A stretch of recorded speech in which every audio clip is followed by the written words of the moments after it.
শাকিল ভাই, ইফতারের রান্না তো হয়েই গেছে, তাহলে কি আমি এইটা একেবারে কাটি কুটি দিয়ে যাবো? তোমার তো মাতব্বারি করা লাগবে না, রান্না হয়ে গেছে, চল যাও, যা করার আমরাই করবানে। তোর কতক্ষণ লাগে একটা দুটি? তাড়াতাড়ি আসিস না কেন, রাধুনি চল যাবে।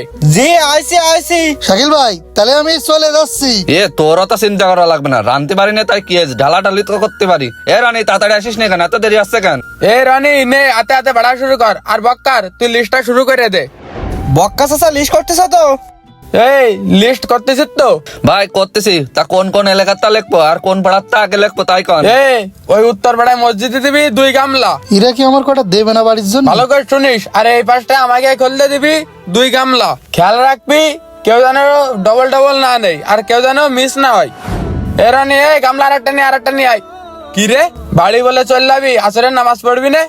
বাড়ি তো যাবো ভাই, আসরের নামাজও পড়বো, তা ওই বাড়ি তো 4-5 জন লোক আমরা। বাড়ি 4-5 জন লোক, তা তো আমরা জানি, তাই কি হয়েছে? না মানে ভাই, ওই জায়গা বাড়ি রান্না বান্না করে দিই, তারা তো বাড়ির জন্য ইফতারি দেয়, তাই আর কি ওই ছোট গামলাটা নিয়ে এলাম, কটা নিয়ে দেবো। ভাই এই যে গামলা নিয়ে আসতে মহল্লার মানুষের তো ইফতারি দেওয়া যাবে না সব।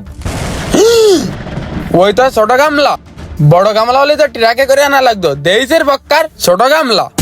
ওরে না ভাই, ওই গামলা করে নিতে যাবো কেন? ওটা তো নিয়ে আসছি চাল ধোয়া ডাল ধোয়ার জন্য। ওই গামলার ভিতরে অল্প করে দেন, ওই 3-4 জন মানুষ যাতে ইফতারি করতে পারবে সেরকম একটা হিসাব নিকাশ তাহলে ভাই করে। ঘরের তো একটা পলিথিন নিয়ে আসবো, 4-5 জনের ইফতারের জন্য 2 কেজির একটা পলিথিন হলে হয়ে যাচ্ছে। কিরে বক্কার, তোর ভাই তো মাতব্বারি করতেছ কেন? কয়জনের ইফতারি দেওয়া লাগবে? কান তালা একদম গরম করে দিবা নে। কয়জনের দেওয়া লাগে না লাগে সেটা আমি বসবো, তোর মাতব্বারি করতে কইছি? ইদানিং তুই বলো মেলা ভাত তারা হয়ে যাচ্ছি। শোন, বাইরে আত্মীয় স্বজন বাদে যদি একটুও বাইরে যায় তা তোর একদম বলো চামড়া উঠে ফেলাই দেবো। তাহলে ইফতারি যাচ্ছেন কি করতি? আত্মীয় স্বজনের দাওয়াত করে খাওয়ালে হয়ে যেত। কি বক্কার, তুই কি আর বিচার করবি না আমি নিজে আর বিচার করবো? তোরে ভাইবা, তোরে আজকারে ভাই আজ মাথায় উঠে গেছে, শাসন তো করিস নে। ভাই আপনি চুপ করেন দিন, আমি ওরে দেখতেছি। এই জানোয়ার আমার উপরে কথা কথা একদম কান মার ভোল্টেজ না মাসির ভোল্টেজ, উনি রায়দনের দিয়া জ্বালায় পাগল হয়ে যাচ্ছে। যা বাইরে। মাথা ঠান্ডা কর, ওই বড় গামলায় করে নিয়ে 1 গামলা আমাকে ডাইনিং টেবিলে পারে থুয়াই। আত্মীয় স্বজন আসবে, উঁচু উঁচু করে রাখিস। 1 গামলা বেশি হয়ে যাচ্ছে না ভাই? তুই এত কথা করছিস কেন? বেশি হলে কোনো সমস্যা না, কম হলে যে নাক কাটা যাবে না।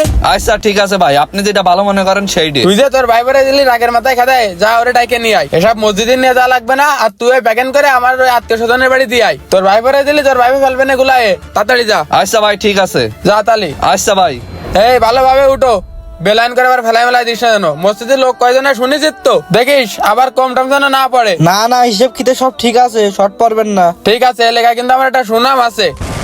এত আয়োজন করলো, লোক হইলো কম। হাড়িটা কাইকে ভালোভাবে দে, তাড়াতাড়ি দে। ভাই এই গাবলার একটু কি করবো? ওই ছোট না ভাবেটাই দিয়ে দে। আচ্ছা ভাই দিয়ে দিচ্ছি। ও ভাই, আবার কিটা? মসজিদের সেই ড্যাগ ম্যাগ নিতে আসলাম। শাকিল